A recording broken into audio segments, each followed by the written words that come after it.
Sight is frightful, but the fire is so delightful. What if we don't place to go? Let it snow, let it snow, let it snow. Oh, I thought I was alone.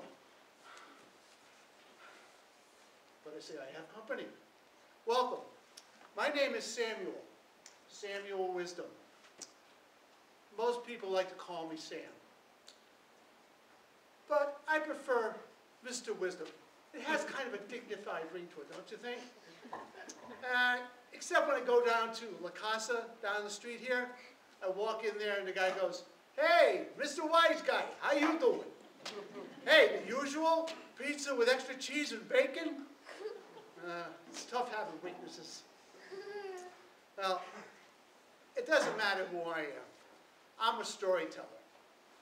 I fill in the details, fill in the gaps from here to there. But the tale I'm going to tell,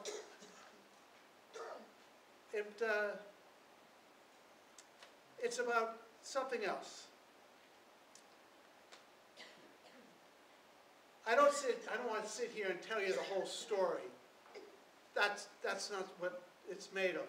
It doesn't make sense. Because if I did, last time I did that, I fell asleep. And I missed out on the garlic knots of La Casa. Did somebody eat Italian in here? That's my nose playing tricks on me. This is a story about faith, about love, and also about hope.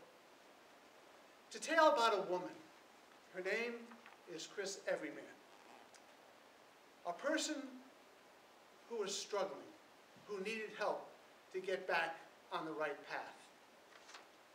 That's why this book is called God's Pathway, or as I like to call it, GPS. You know where I'm going with this? Let's all say it. God's Pathway System. Chris is a young pastor, but it's not a story about a pastor, a professional servant of God. It's a story about each one of us who are trying to live good and faithful lives as followers of Jesus.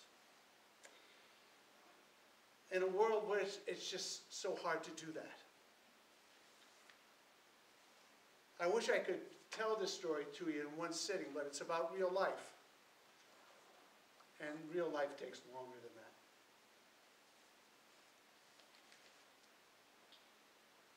Well, I better get started, or I might forget what I'm trying to set out to do in telling this story. Well, the story begins one day when Chris is coming home from a busy day at church. She's tired, but she's also hurting. She's wondering what she can do to get back on the right path, to make her life better.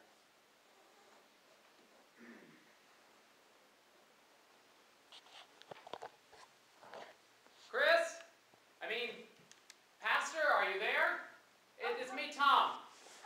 Tom, come on in. I'll be right there. Oh, thanks. I brought back the fondue pot you lent me. Oh, thanks a lot. That was fun. Yeah. For years, I've been wanting to have a fondue dinner, and when I heard that you had an electric fondue pot in your garage, I got so excited. Is something wrong, Chris? You look upset. Yeah, I guess something is wrong. I can't quite figure out what it is. Well, what do you mean? Are you sick, or is there some problem that's bothering you? No, it's not that. I wish I could go to a doctor and take a prescription, maybe take some tests, but just not that sort of thing. That's not about your job, is it? You're a great pastor, and everybody at this church loves you. You've done so much good for so many people in just the 4 or 5 years since you've been here. This church was dying before you came, and now it feels like it's coming back to life. Thank you, but I think that's part of the problem. You see, to be honest with you, lately I feel like I've been doing everything around here, and I just have no energy. I know this is a small church, and I know the people are getting older, and I know they did a lot in the past, and they deserve a break at this stage of their lives. You mean you need a vacation? How about a week-long trip to the Caribbean? I could probably enjoy going along with something like that. Nah. I suppose there are pills I could take for seasickness, but it's not that sort of thing. I guess you could say lately I've been feeling sort of lost. You know, I came out of seminary with all this energy and enthusiasm, ready to try out everything I had learned, and the people here at this church were really great. They've gone along with all of it. But lately, I just feel like something has changed.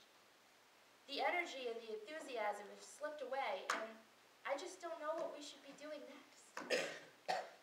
It sounds almost like a spiritual crisis. Or does that sound too dramatic? Nah, that's what I thought too. That's why I went to see Mary. You know, Mary is such a great Christian role model, and she's been through so much in her life, and her husband has been with her the whole time, right? And I've always wondered how her faith remained so strong. Well, what did Mary say? Did she have any suggestions? Well, yeah. As I began to share my feelings with her, though, I began to realize how I'd lost touch with God. You know, here I am, day in and day out, and my job is to teach people how to relate to God. I encourage them to pray and read the scripture, but I have no time to do those things myself. I have no energy to do those things myself. I feel like such a hypocrite. Sure, I can understand that. But did she suggest you do anything in particular? Well, she suggested I should go seek out someone who's been through the same things that I'm going through and find out what they did to get through them. The problem is, I can't think of anyone. Can you? Oh, don't look at me. I've been a hypocrite for years, and I don't have a clue how to change that. Well, gee, thanks. I suppose. At least for being honest. I'll give you that. But who can I talk to? I don't know. Well, maybe this sounds like a crazy idea, but isn't your father a pastor? Oh, well, yeah, he is. But his faith has always remained so strong. I can't ever imagine him going through the same thing that I am right now. Besides which, I'm kind of embarrassed. I don't want him to know that I'm going through this. Sure, but he is a pastor. He was a pastor before you were even born. Do you think he's a good listener? Oh, yeah, he is. He always has been. Well, you know what? Maybe I'll see if I can give him a visit